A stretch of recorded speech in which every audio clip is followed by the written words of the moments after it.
Hello everyone. F D A S D A ಹಾಗೆ ಮುಂದೆ ಬರುವಂತಹ ಪಿ ಯು ಗೆ ಯೂಸ್ ಆಗುವಂತಹ ಕನ್ನಡ ವಿರುದ್ಧ ಪದಗಳನ್ನ ಇವತ್ತಿನ ದಿವಸ ನೋಡೋಣ ಬನ್ನಿ. ಇದು ತುಂಬ ಸುಲಭ ಆಗಿರುತ್ತೆ, ಹಾಗೇ ಇಂಪಾರ್ಟೆಂಟ್ ಕೂಡ. ಯಾವುದಾದ್ರೂ ಒಂದಲ್ಲ ಒಂದು ಕ್ವಶನ್ ಬಂದೇ ಬರುತ್ತೆ ವಿರುದ್ಧ ಪದದಲ್ಲಿ, ಅದರಿಂದ ಇದು ಇಂಪಾರ್ಟೆಂಟ್ ಅಂತ ಹೇಳ್ತಿದ್ದೀನಿ. ನೋಡೋಣ ಬನ್ನಿ ಏನೇನಿದೆ ಅಂತ.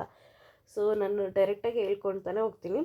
ಪ್ರಸ್ತುತ, ಅಪ್ರಸ್ತುತ, ಪ್ರಾಚೀನ, ಅರ್ವಾಚೀನ, ಪ್ರೇಮ, ದ್ವೇಷ, ಪಕ್ವ, ಅಪಕ್ವ, ಪಚನ, ಅಪಚನ, ಪಡಿನುಡಿ, ಒಡನುಡಿ, ಪತಿತ, ಪಾವನ, ಪಥ, ಅಪಥ, ಪಥ್ಯ, ಅಪಥ್ಯ, ಪರ, ಅಪರ, ಪರಕೀಯ, ಸ್ವಕೀಯ, ಪರಾಕ್ರಮಿ, ಹೇಡಿ, ಪರಾಜಿತ, ವಿಜೇತ, ಪರಿಚಿತ, ಅಪರಿಚಿತ, ಪರಿಪಾಲಿಸು, ಉಲ್ಲಂಘಿಸು, ಪಾಠ, ಅಪಪಾಠ, ಪಾಪ, ಪುಣ್ಯ, ಪಿಂಗತೆ, ಮುಂಗತೆ, ಪಿಂದೆಸೆ, ಮುಂದೆಸೆ, ಪುತ್ರ, ಅಪುತ್ರ, ಪೂಜನೀಯ, ನಿಂದನೀಯ, ಫಲ, ನಿಷ್ಫಲ, ಬಾಧಕ, ಸಾಧಕ, ಬಾಲ, ವೃದ್ಧ, ಬಿಂಬ, ಪ್ರತಿಬಿಂಬ, ಬಿಳಿಯ, ಕರಿಯ, ಬೀಳ್ಕೊಡು, ಸ್ವಾಗತಿಸು, ಭವ, ಅಭವ,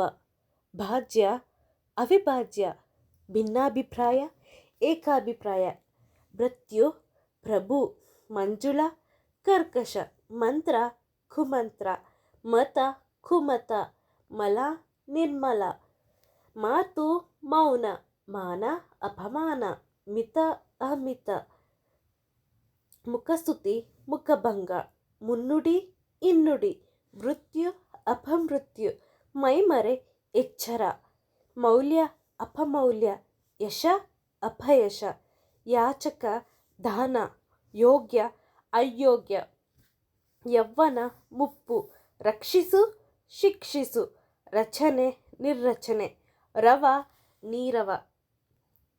ನೋಡಿದ್ರಲ್ಲ ಫ್ರೆಂಡ್ಸ್, ಎಷ್ಟು ಈಸಿಯಾಗಿತ್ತು ಅಂತ. ಸೊ ಇನ್ನೂ ಹೆಚ್ಚಿನ ವಿಡಿಯೋಗಾಗಿ ಲೈಕ್ ಮಾಡಿ, ಶೇರ್ ಮಾಡಿ, ಕಮೆಂಟ್ ಮಾಡಿ, ಹಾಗೆ ಸಬ್ಸ್ಕ್ರೈಬ್ ಮಾಡಿ.